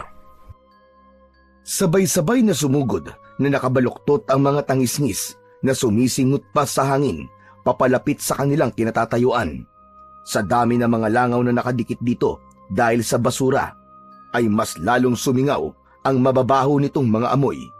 Akala ni Lupin ay hindi nakikita ng kalaban si Tony. Yun pala, siya at ang pinuno ng mga halimaw lang ang nakakakita dito. Saktong paglapit ng mga kalaban ay halos magkasabay rin nilang inatake ang mga aswang gamit ang kanyang kamaong asero. Tumalon si Lupin sa ere na parang nagmamadali dahil sa malakidlat niyang pagkilos. Bawat pagsuntok niya sa mga katawan ng mga aswang ay nag-iiwan naman yun ng markang sunog. Saka bumabagsak sa lupa na parang nakukuryenteng nakatirik ang mga mata. Mas lalong nagwala ang pinuno ng mga tangisngis sa galing makipaglaban ni Lupin. Patakbo na rin itong sumugod sa kanya. Nang tuluyang makalapit ay inatake siya nito ng kagat sa leeg, pero naging maagap ang kilos ni Lupin. Magkakasunod na binayo niya ng suntok sa katawan ang halimaw na lalong nagpagalit dito. Sumisigaw na malakalabaw sabay ang muling pagsasalita ng malakas. Hindi ito maaari! Magbabayad ka sa ginawa mo! Sige na! Ngayon na, Lupin! Gawin mo na ang isang orasyon na makakapagpabalik sa tunay niyang anyo para makilala mo kung sino siya. Sundin mo mga sasabihin ko. Eberum! Emon! Dasung! Ibum! Sinunod ni Lupin ang sinabi ni Tony.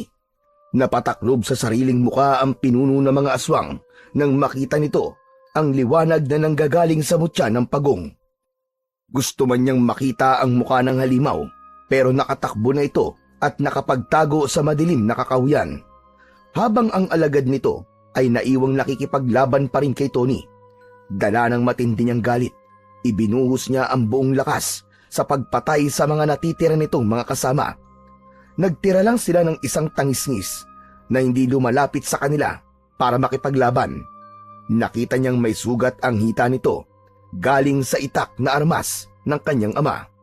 Ito rin ang pwedeng makatulong sa kanila para ituro ang kuta ng mga aswang. Nilapitan niya ito at pinagsusuntok sa muka hanggang sa mawalan ng malay. Muntik niya nang makalimutang kailangan niya ito. Tama na! Tama na, Lupin! Baka mapatay mo siya. Alalahanin mo siya lang ang nakakaalam kung saan natin matatagpuan ang iyong ama. Umayo si Lupin habang hinahabol ang sarili niyang hininga. Nakita niya rin ang mutya ng pagong na nakasabit sa kanyang bisig at hindi pa rin nawawala ang liwanag. Halos manginig ang buong kalamnan niya dahil sa matinding galit.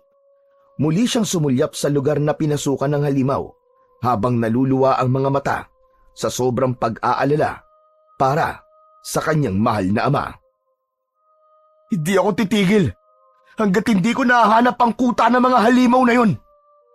Pagbabayarin ko siya sa lahat ng ginawa niya sa magulang ni tatay.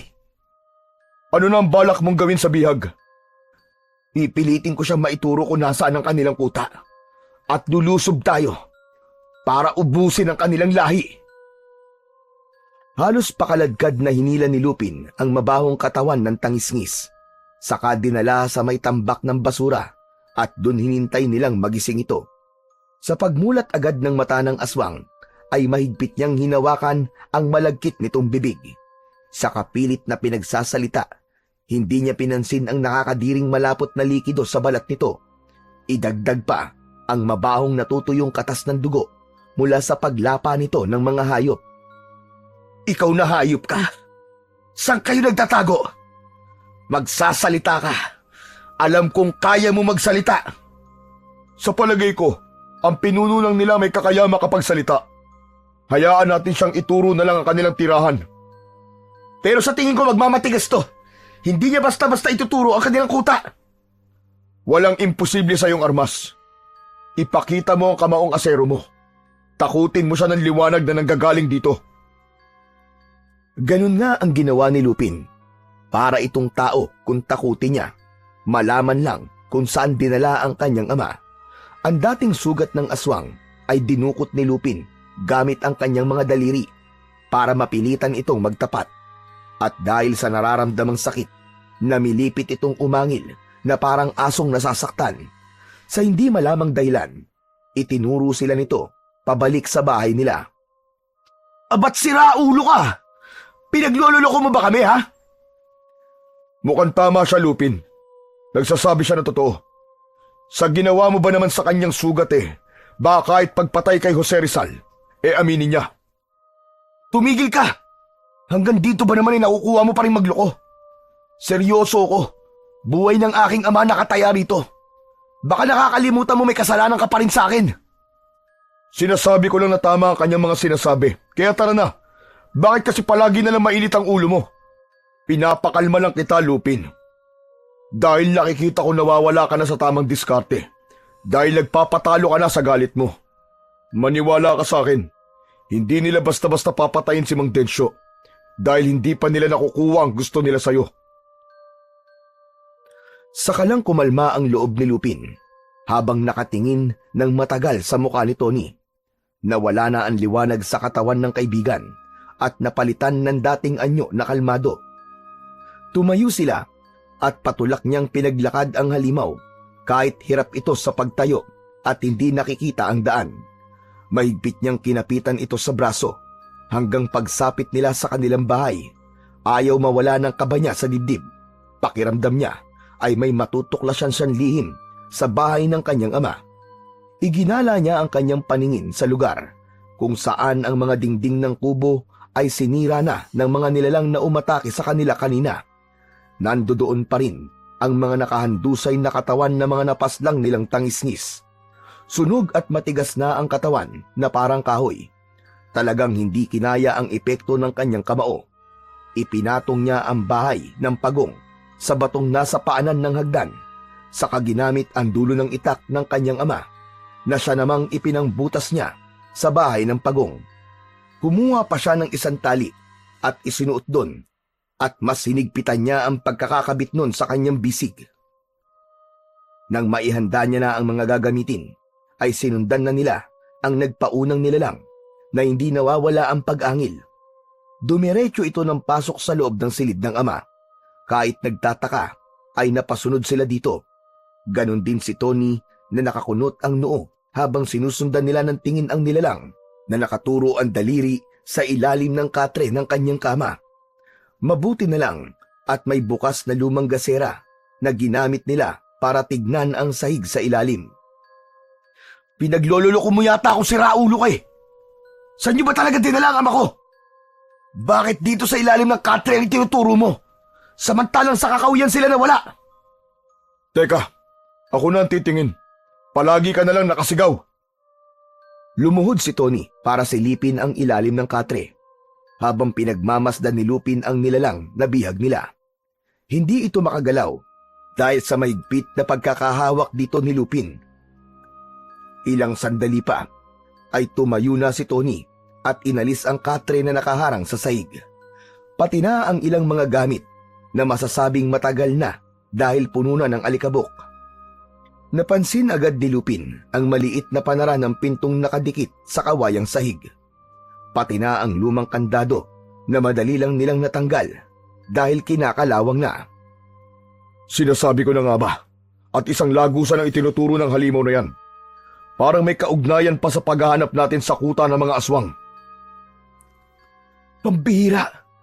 Bakit alam niya ang lagusan na yan? Saka, kakaibang mag-isip ang nilalang na ito. Parang hindi siya kagaya ng mga kasama niya. Malinaw pa ang kanyang isip at marunong makiramdam. Hindi kaya napipilitan lang ang halimaw na yan na sumunod sa pinuno nila? Nalaman niya ang kasamaan ng pinuno nila. O di kaya naman, dati silang mga tao na ngayon ay gusto na magbago sa pamamagitan ng pagtulong sa atin. Parang nakonsensya si Lupin nang muli siyang tumingin sa mukha ng aswang. Hindi na ito mabangis tulad kanina.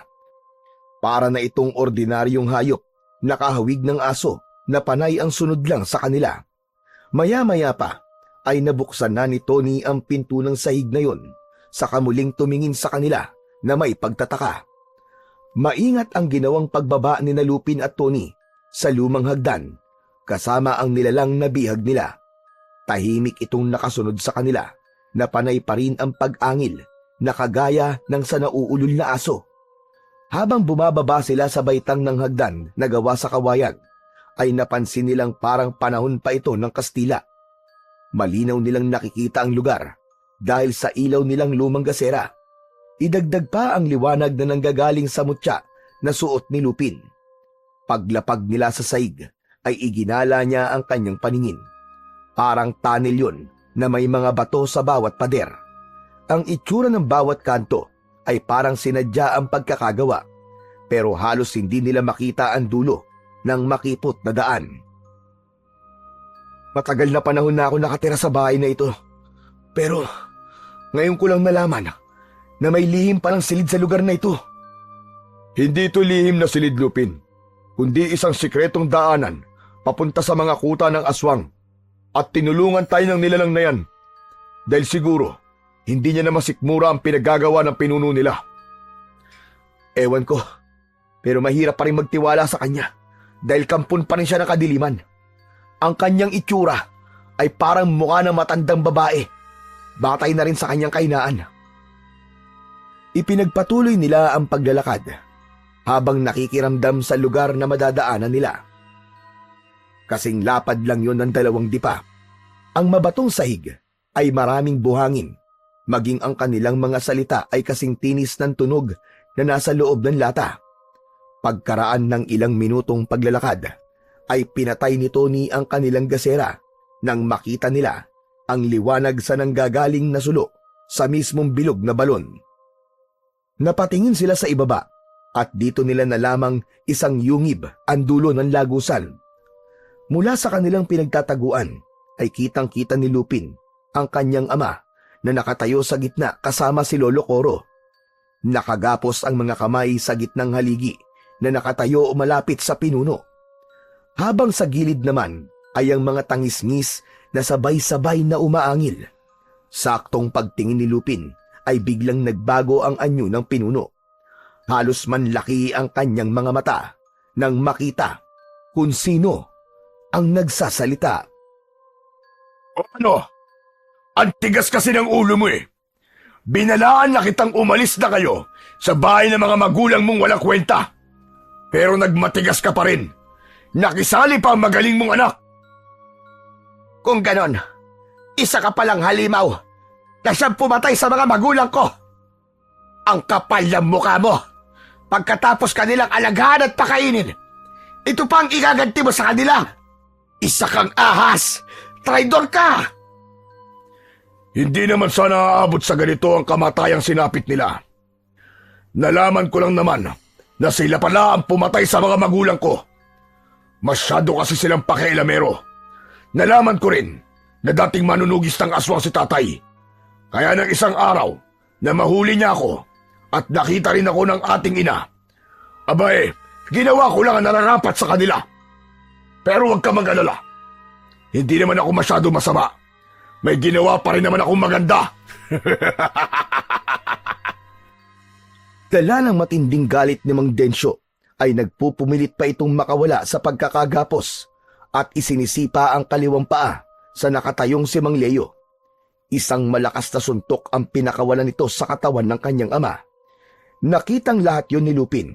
Narinig din niyang lahat ang mga pinagsasasabi nito. Akma na sanang tatayo siya para magpakita nang bigla naman siyang pigilan ng kanyang kaibigan sa braso. Nagulat din sila sa biglang pagtakbo ng kasama nilang halimaw papalapit sa kinaroroonan ng mga kauri nito. Lumapit ito sa tabi ni Mang Densyo sa pamamagitan ng pagsingot-singot nito sa hangin. Wala na. Tapos na tayo. Tsak na ituturo tayo ng biyag natin. Wala nang oras. Kailangan na natin sumugod bago pa tayo maituro ng lintik na aswang na yun. Ngunit laking gulat ni Lupin at Tony na hindi man lang napansin ng pinuno na nakalapit na ang kanilang kasamang halimaw sa mga kasamahan nito. Hindi sila itinuro nito sa mga aswang na ipon-ipong nakatayo. Kung titignan, ay aabot sa 30 ang dami ng mga tangisngis na parang naghihintay lang sa udyat ng amo nila para lapain ang mga nakagapos na bihag.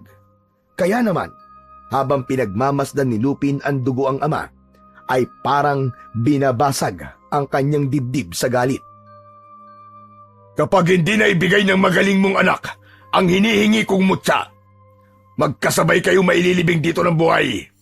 O mas tamang sabihin na patay na wala ng lamang loob at masusunog ng walang nakakaalam sa tunay na dahilan ng pagkamatay nyo. Katulad ng ginawa ko sa ama mo. Saka lang naalala ni Lupin na kaya gano'n na lang ang paghahangad ng tiyuin na makuha ang bahay dahil sa lagusang kumukonekta sa kuta nito. Dito rin marahil natuklasan ng mga magulang nito ang itinatagong lihim ng batang inalagaan ng mga magulang ng kanyang ama. Bagay na inakala niyang sa drama lang ng radyo nangyayari. Pati pala sa totoong buhay ay mararanasan ng kanyang ama ang kakaibang kwento. Dahan-dahan ang ginawa nilang paglapit sa kinaroroonan ng mga tangisngis hanggang nakapagpasya na silang atakihin ang mga kalaban. Mabilis silang sumugod, suot ang nagliliwanag niyang mutya at 2 kamaong aserong liabe. Ignum, perum, sudin, imerum, suber! Mamamatay kayong lahat! Ito na ang katapusan nyo! Pagkatapos usalin ni Lupin ang kakaibang orasyon, kumalat ang liwanag na nagpatiklop sa mga kalabang nakatayo. Hindi sila makagalaw habang nakabaluktot ang mga katawan na parang sanggol sa loob ng sinapupunan. At yun ang epekto ng mutya sa sinumang makakarinig sa orasyon. Hindi sila makagalaw na pilit pinaglalabanan ang sakit na nararamdaman, habang si Tony ay walang tigil sa kasusuntok sa mga nakatayo pa ring tangisngis. Takdan mo na kami, Lupin! 5 minuto lang ang epekto ng orasyon! Baka bigla silang makawala! Mabilis na kumilos si Lupin para makalapit sa matanda at sa kanyang ama para tanggalin ang pagkakagapos ng tali sa mga kamay nito. Gamit ang sariling lakas ng kamay, ay medyo natagalan siya sa pagtanggal sa lubid. Kaya naman, naabutan na siya ng muling paggalaw ng mga nilalang. Mabilis siyang tinalon at tangka na sanang kakagatin sa leeg. Pero nabigwasan niya kagad ito ng suntok. Bumagsak ang nilalang sa matalas na mga bato, kaya't napaigik ito sa sobrang sakit. Maging ang mabatong sahig ng kuweba ay nakadagdag sa ingay ng paligid. Nakita niyang bumagsak si Tony sa lupa dahil sa malakas na pag-atake ng pinuno ng mga tangisngis. Mula sa kanyang kinatatayuan ay tinalon naman ito ng kanyang ama. Nakipagpambuno si Mang Densyo sa hilaw niyang kapatid gamit ang itak nito na nabitiwan ni Tony. Kaya naman bumalik sa dating anyo ito bilang isang mabangis na tangisngis. Walang awa nitong kinagat ang binti ni Mang Densyo. Lupin anak! Tulungan mo ako!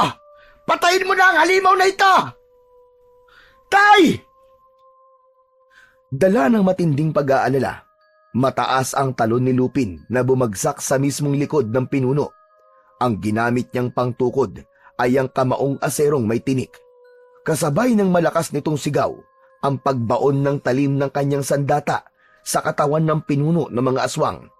Mas lalong lumakas ang sigaw nito nang maramdaman ang umagos na likido sa likod nito. Parang umaatungal na kalabaw kung magwala ang halimaw. Hindi nito matanggap na tinamaan siya nito sa likod, kaya nabaling ang atensyon ng aswang kay Lupin. Malakas din ang sigaw ng mga kampo nito, pasugod sa kanyang kinatatayuan, pero hinawi ito ng pinunong sabik makaganti sa kanya. Mabilis nitong inilabas ang malalaking pangil para ikagat sa kanya. Hindi umalis sa pagkakatayo si Lupin. Hinintay niyang makalapit ang halimaw para atakihin siya. Naramdaman ng binata ang malakas na enerhiyang gumapang sa kanyang kamao. Nakita niya rin ang pagliwanag ng kanyang mga mata at bilang ultimatum na pag-atake, malakas niyang sinuntok ang ngipin ng papasugod na pinuno. Halos mabali ang leeg ng tangisngis sa malakas na pagbayo ng kanyang kamao. Sumambulat ang mga pangil nito at napalitan ng pagbulwak ng masaganang dugo. Halos hindi ito makapaniwalang nagawa yun ni Lupin, na nagpatigil naman sa mga kilos ng mga alagad nito. Bumagsak ang pinuno sa lupa habang bumubula ang sariling bibig mula sa dumudugong mga ngipin. Namimilipit ito sa sakit at habang nilalapitan ni Lupin ang nakahigang nilalang, panay ang usal niya ng orasyon. Muling napabaluktot na parang sanggol sa sinapupunan ang mga katawan ng natitirang halimaw. Sa tulong ni Lolo Coro, Mang Densyo at Tony, inatake nila ang mga tangisngis habang walang tigil sa pagbigkas ng orasyon si Lupin, hanggang makalapit sa kinaroroonan ng nakahigang pinuno.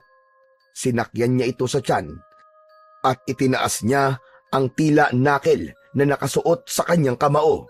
Saka malakas na pinagsusuntok ang muka ng halimaw.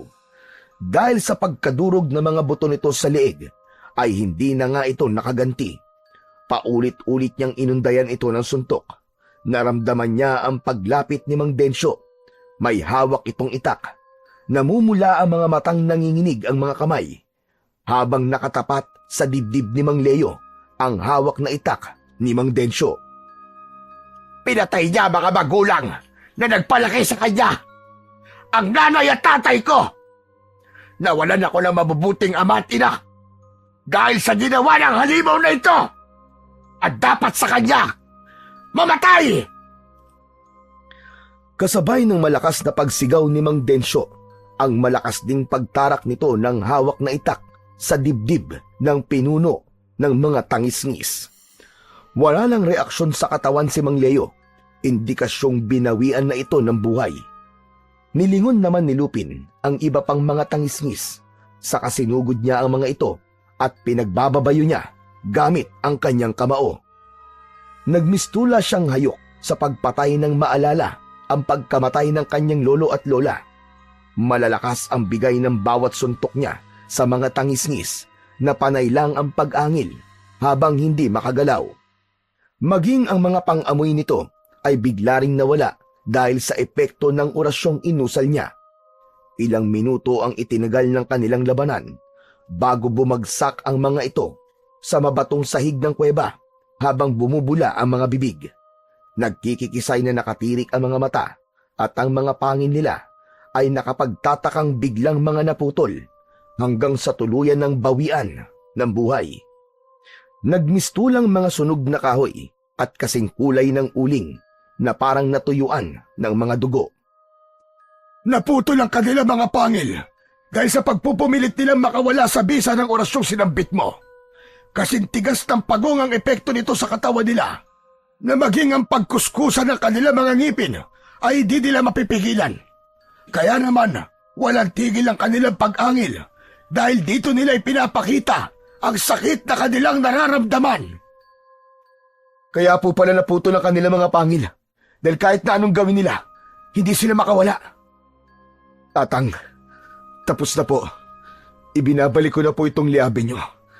Marami pong salamat sa lahat. Hindi na kailangan, iho. Dahil ibinibigay ko na yan sa'yo. Po, pero sa inyo po sandatang ito. Sinabi na nga anak, di ba? Sa'yo na nga raw. Abay, bakit po? Dahil pag-aari yan ng lolo mo, na kapatid ko. Kung nagulat si Lupin, mas napanganga sa pagkakabigla si Mang Densyo dahil hindi nito akalain na ang matandang kanilang tinulungan ay kapatid mismo ng ama nito. Katulad ko, manunugis din ang tangis-ngis ang kapatid ko. Kaya nga, hindi ko akalaing mag-aalaga siya ng aswang. Diyos ko, kaya po siguro inalagaan ni tatay ang kapatid kong si Leo dahil siya ang pumatay sa mga magulang nito at naawa ang aking ama sa anak ng aswang na pinatay niya. Ang ibig sabihin, sa simula't simula pa lamang ay alam na ng mga magulang ko na aswang si Leo. Siguro ay umasa silang matatanggal nila ang pagiging aswang nito. At hindi po yun nakita ni Tio Leo. Nagpatalo siya sa galit niya at pagiging halimaw. Ang kapalit ay pinatay niya ang mga magulang na nag-alaga sa kanya. Ngayon lang din naging malinaw sa akin na ang dahilan ni Kuya Leo ay nalaman nitong ang mga magulang ko ang pumatay sa mga magulang niya. Kaya niya nagawa ang mga bagay na yon at nagparami ng lahi. Umagitna ang katahimikan sa kanilang tatlo sa loob ng kuweba. Maya-maya pa ay biglang nagsalita na si Tony kasabay ng mahinang pag-angin ng tangis-ngis sa likuran nila. Katabi ni Tony ang nakatayuring nilalang. Ito ang tangis-ngis na nagturo sa lagusan na tumulong sa kanila. Ang nilalang na bukod tangi ring nakakakita at may matinong pag-iisip. Wala na ang bakas ng pagiging halimaw nito. Ang natira na lang sa kanya ay ang pag-angil nito na parang aso. Anong gagawin natin sa kanya, Lupin? May natira pang aswang. Ako na papatay sa kanya. Wag, Tay! Wag! Siya ang nagturo ng lagusan sa bahay. Hindi ko nga po alam kung paano niya natuntun ang pinto sa ilalim ng yung katre. Alam niya ang bawat sulok ng kubo natin. Na para bang matagal na siyang nakatira doon. Teka! Parang kilala ko siya. Titigan mo siya sa mata, Densyo. Alam kong kilala mo siya at kung bakit niya tinulungan si Lupin. Dahan-dahan ang ginawang paglapit ni Mang Densyo sa halimaw habang hindi nito inaalis ang tingin sa mukha ng nilalang. Ilang saglit pa ay kitang-kita ni Lupin ang reaksyon ng mga mata ng aswang at ang mukha ng kanyang ama habang malakas na napaiyak. Napasugod ito sa nakatayong tangis-ngis at niyakap ito ng buong higpit. Nay! Nanay ko! Diyos ko, ano nangyari? Bakit kayo naging halimaw? Salamat po at buhay pa kayo. Ang buong akala ko'y kasama na po kayo namatay ni tatay. Dahil sa sunog. Buhay kayo! Buhay ang nanay ko! Dala ng labis na tuwa ay nabuhat ni Mang Densyo ang kanyang ina at nagpaikot-ikot ng pagtakbo. Nang mawala ang bakas ng panganib sa buong kuweba, ay naglaho na rin ang kulay berding liwanag na nanggagaling sa mutyang suot ni Lupin. Kasabay din ng pagkawala ng kaibigan niyang si Tony na nakakonekta sa liwanag ng mutya. Bumalik na sa dating katahimikan ang buong baryo magmula nang maging bagong kapitan si Lupin. Siya ang kauna-unahang kapitan ng baryo sa San Ildefonso na pinayagan ng mga tao dahil sa ipinakitang pagmamalasakit sa kalikasan. Magmula rin nang naluklok si Lupin ay ipinatupad niya ang malawakang pagbabantay sa kagubatan at ang mga basura ay itapon sa tamang tapunan. Ang dating tambakan ng basura ay ginawa nilang pasyalan na namumulaklak ang mga tanim sa paligid.